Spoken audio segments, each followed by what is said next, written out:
Hello student, आप सभी का स्वागत है आईएफएस के यूट्यूब चैनल पे। अगर आप गेट 2026 का एग्जाम देने वाले हो तो आप सबको पता होगा कि मॉक टेस्ट देना कितना जरूरी है। बट क्या आप जो मॉक टेस्ट दे रहे हो वो सही तरीके से दे रहे हो या नहीं, उसका जो आउटपुट मिल रहा है क्या वो आपको अच्छे से मिल रहा है, तो इस बातों को लेकर डिस्कस करेंगे।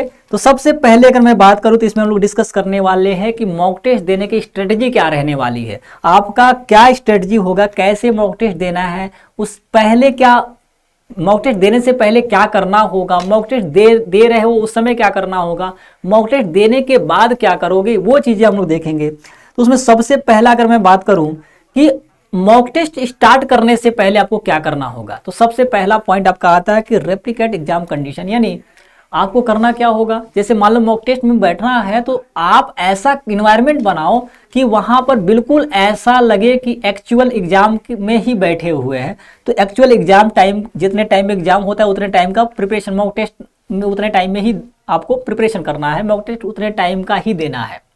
फिर आपको ऐसे जगह बैठ करके मॉक टेस्ट देना है कि कोई डिस्ट्रक्शन ना हो, उस सबसे दूर रहना होगा। दूसरा कि वहां पर आपको ऐसा लगना चाहिए कि बिल्कुल एग्जाम में बैठे हो, रियल प्रेशर महसूस होना चाहिए।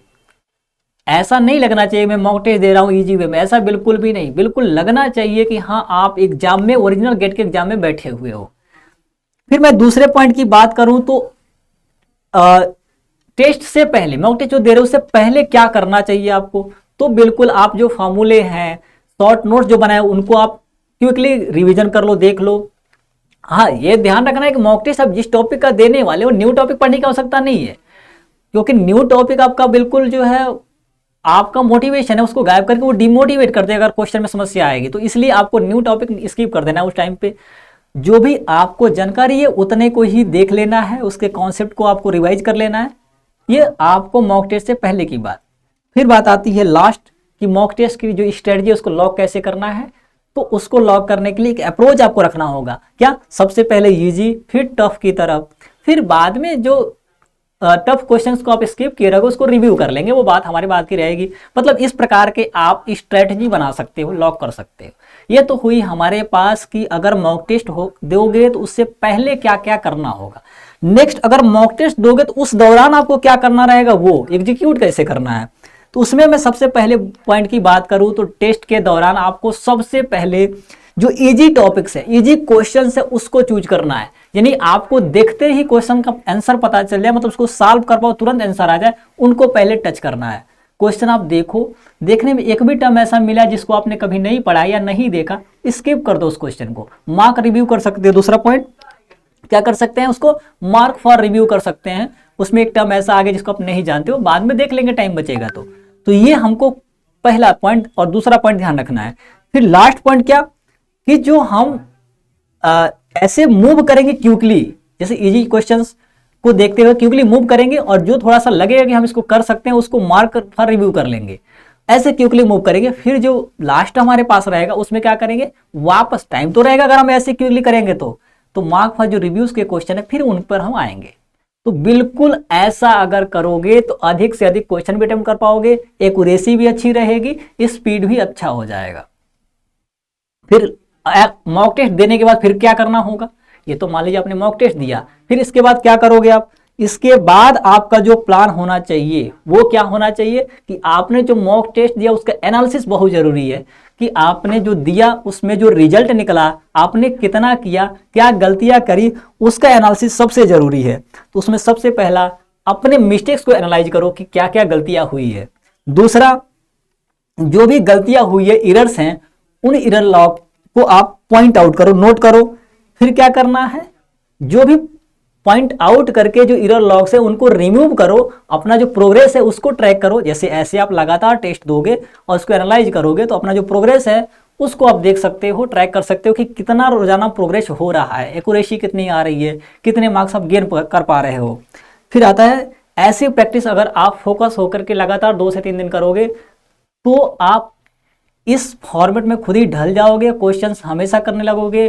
प्रैक्टिस इतना हो जाएगा कि मॉक टेस्ट को आप इजीली वे में अच्छे से नंबर से मॉक टेस्ट को आप कर पाओगे और एग्जाम में जब जाओगे तो वहां पर ऐसे लगेगा कि मैं एक मॉक टेस्ट ही दे रहा हूं, किसी प्रकार का कोई प्रेशर नहीं रहेगा, ना ही टेंशन रहेगा। तो आसानी से क्वेश्चंस को आप वहां पे सॉल्व कर सकोगे।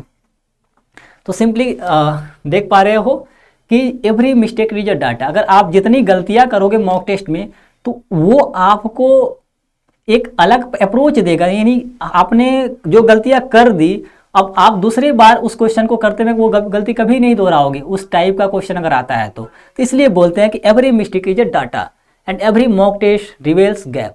जो भी मॉक टेस्ट आप दोगे उनके बीच में गैप रख सकते हो, और जो भी आप मॉक टेस्ट दोगे तो आपके जो लूप्स है, जो स्टडी का टॉपिक्स के बीच में जो लूप आपको मिलता है, मतलब पढ़ पा रहे हो कॉन्सेप्ट में लूप नजर आ रही है, उसको वो भरने का प्रयास करेगा।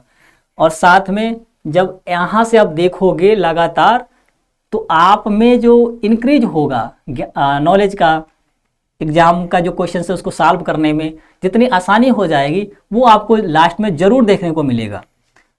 तो ये सारी चीजें आप मॉक टेस्ट के दौरान कर सकते हो और गेट में एक अच्छा स्कोर कर सकते हो।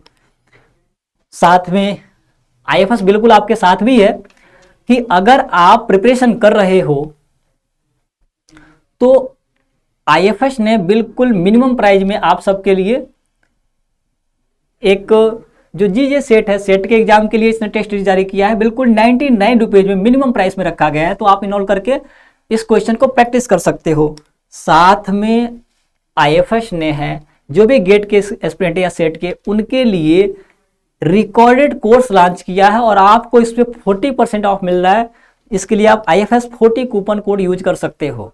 ये ऑफर बिल्कुल सीमित समय के लिए है, तो क्विकली जाओ और रजिस्टर करो, अपना प्रिपरेशन है बूस्ट कर सकते हो। तो ये सारी तैयारियां करके आप एक अच्छा रैंकर बन सकते हो गेट क्वालिफाई करके, या तो आप PhD कर सकते हो या किसी IIT से, या आप MTech कर सकते हो और एक अच्छा पैकेज हासिल कर सकते हो। तो thank you and happy learning. कोई क्वेरी होगा तो आप कमेंट बॉक्स में कमेंट कर सकते हो।